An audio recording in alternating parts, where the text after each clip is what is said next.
अभी मैं जैसे एग्जिट पोल के, अभी कुछ एग्जिट पोल के नतीजे दिखाए भी जाएँगे।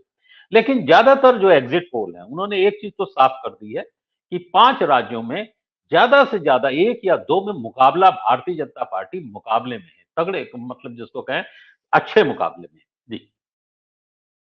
देखिए अमरीश जी, जहाँ तक ओवरऑल 5 राज्यों के चुनाव की बात है, तो मैं इन चुनाव को राज्यवार आपको से डिस्कस करना चाहूँगा। अगर आप तेलंगाना की बात करते हैं, तो तेलंगाना में मेरे को और या किसी को भी ऐसा कोई संकेत नहीं मिले कि भारतीय जनता पार्टी फाइट में है।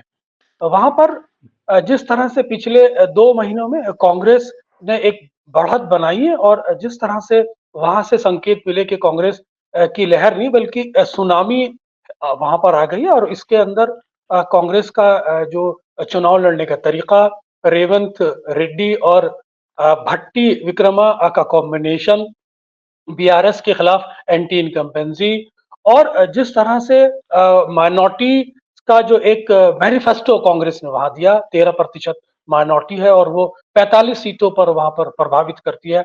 तो कुल मिलाकर मैं बहुत ज्यादा स्ट्रॉन्ग प्रोस्पेक्ट तेलंगाना में देखता हूँ। अब आई मीन एग्जिट पोल क्या बता रहे हैं? एग्जिट पोल तो डिफरेंट डिफरेंट एग्जिट पोल हुँ, का अपना अपना आंकड़ा है।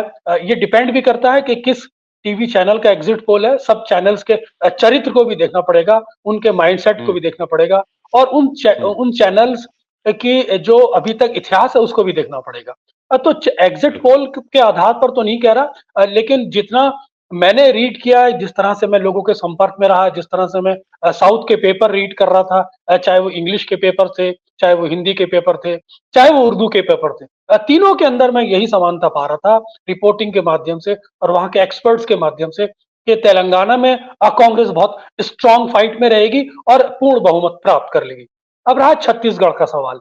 छत्तीसगढ़ में भी मेरे को लगता है कि भूपेश बघेल और टीएस सिंहदेव का जो कॉम्बिनेशन था और सुविधाओं कई कई जो सोशल वेलफेयर स्कीम्स थी और छत्तीसगढ़ के अंदर भूपेश बघेल की जो गवर्नेंस थी, जिस तरह से उसने पूरे 5 साल गवर्नेंस दिया, इस तरह का ऐसा कोई उनके खिलाफ एंटी इनकम्बेंसी का भाव पैदा नहीं हो पाया।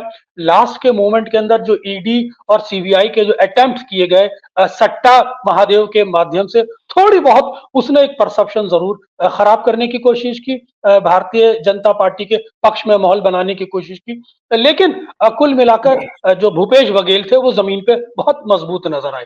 अब रहा राजस्थान का सवाल। राजस्थान के अंदर शुरू से हम सब लोग यही बात कर रहे थे कि चुनाव बहुत ही क्लोज फाइट के अंदर है। वहां पर निर्दलियों की महत्वपूर्ण भूमिका हो सकती है, चाहे वो भारतीय जनता पार्टी की निर्दलीय है, चाहे वो कांग्रेस की निर्दलीय है। लेकिन ऐसे समय के अंदर अगर अशोक गहलोत एक क्लियर कट मेजोरिटी प्राप्त कर लेते हैं, तो मेरा ख्याल है उनका तजुर्बा, उनका जो एक्सपीरियंस है, उनकी जो राजस्थान पर पकड़ है, वो एक महत्वपूर्ण एक रूप के अंदर सामने आ सकती है। और साथ ही साथ ये भी हो सकता है कि भारतीय जनता पार्टी गवर्नर के माध्यम से वहां पर इंटरफेयर करे, परेशान करे और एक डिवीजन कराने की कोशिश करे। तो राजस्थान का बहुत ही अभी भी कह सकते हैं कि एक टफ सिचुएशन है। और रहा मध्य प्रदेश का सवाल, तो जिस तरह से मैंने बताया कि तेलंगाना के अंदर 10 साल की एंटी इनकम्बेंसी काम कर रही थी, मध्य प्रदेश के अंदर भी जी, हमें पूरे सरकार के खिलाफ एंटी इनकम्बेंसी ही हमें ड्राइव होती हुई नजर आई। दोनों नेताओं का, दिग्विजय जी। सिंह और कमलनाथ का जो कॉम्बिनेशन था वो बहुत सुंदर था। तो कुल मिला के मैं चारों स्टेट में कांग्रेस के पॉजिटिव प्रोस्पेक्ट्स देखता हूं और उस पर कायम।